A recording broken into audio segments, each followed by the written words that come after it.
வணக்கம். Welcome to Srinivasam சமையல். இன்றைக்கி ஸ்ரீனிவாசம் சமையலில் குண்டு குண்டான மல்லிகைப்பூ இட்லி எப்படி செய்கிறதுன்னு பார்க்கலாம். இந்த மாதிரி இட்லி செய்கிறதுக்கு நீங்கள் ஒரு 4 டம்ளர் அளவுக்கு இட்லி அரிசி எடுத்துக்கோங்க. நீங்கள் பயன்படுத்துகிற எந்த பிராண்டாக இருந்தாலும் பரவாயில்ல.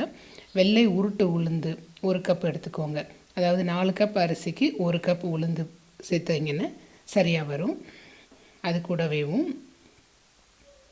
1 ஸ்பூன் அளவுக்கு வெந்தயம் சேர்த்துக்கோங்க. வெந்தயம் சேர்க்குறதுனால இட்லி ரொம்ப மிருதுவாக இருக்கும். நம்ம தோசை சுடுறப்பையும் ரொம்ப கிறிஸ்பாக வரும். இப்போது இது ரெண்டையும் நல்லா தண்ணியில் சுத்தமாக கழுவிட்டு இந்த மாதிரி ஊற வச்சுருங்க.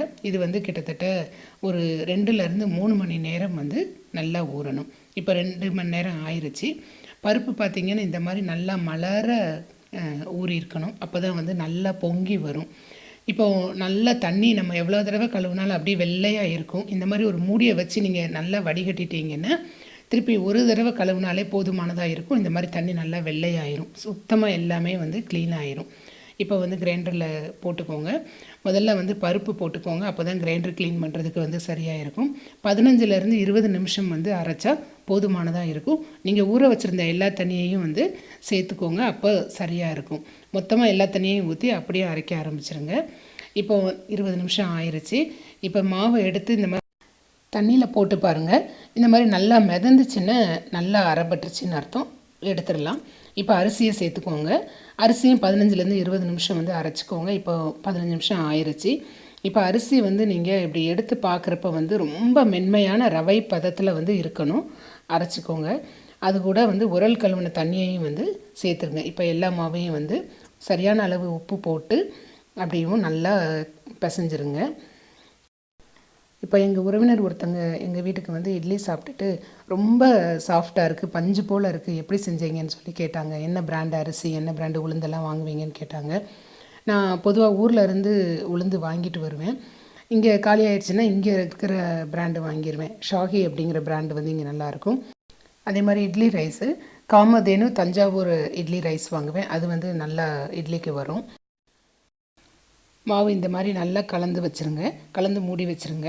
இந்த மாவு கிட்டத்தட்ட 8லேருந்து 10 மணி நேரம் நல்லா புளிக்கணும். இப்போ இங்கே ரொம்ப குளிர் இருக்கிறதுனால கிட்டத்தட்ட 10 மணி நேரம் ஆகும். நம்ம ஊர்லனா ஒரு 8 ஹவர்ஸில் நல்லா புளிச்சிடும். இந்த மாதிரி ஒரு ஸ்டவ் மேலே வச்சுருங்க. இப்போ கிட்டத்தட்ட ஒரு 8 மணி நேரம் ஆயிடுச்சு.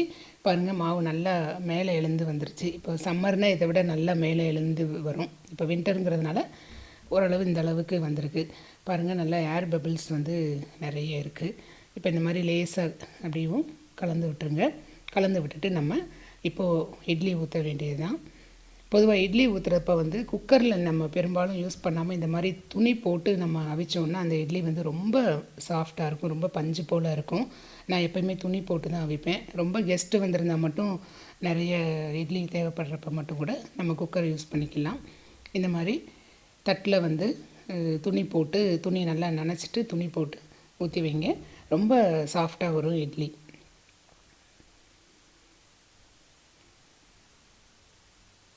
இப்போ பாருங்கள், வெந்நீர் நல்லா கொதித்ததுக்கப்புறமா மூடி வச்சுருங்க. இப்போ ஸ்டவ்வை மிதமான தணலில் வச்சுக்கோங்க. கிட்டத்தட்ட 10 நிமிஷம் வரைக்கும் ஆகும் இந்த இட்லி வேகிறதுக்கு. பாருங்கள், இப்போ நல்லா வெந்துருச்சு. இந்த மாதிரி அமுக்கி பார்க்குறப்ப விரல்களில் ஒட்டாமல் வரணும். இப்போ எடுத்துடலாம் இட்லியை. இட்லி எடுக்கிறதுக்கு நீங்கள் இந்த மாதிரி மாற்றிட்டு லேசாக அந்த துணியில் தண்ணி தெளித்து விட்டுருங்க. அப்போ இட்லி ஒட்டாமல் அப்படியே வந்துடும். லேசாக இந்த மாதிரி தண்ணி தெளிச்சுக்கோங்க. இப்போ பாருங்கள், இட்லி ஒட்டாமல் அப்படியே வருது. சூப்பராக ரெடி ஆயிருச்சு மல்லிகைப்பூ மாதிரியான குண்டு குண்டு இட்லிஸ். பொதுவாக நம்ம எல்லாருக்குமே இட்லி பண்ண தெரியும்.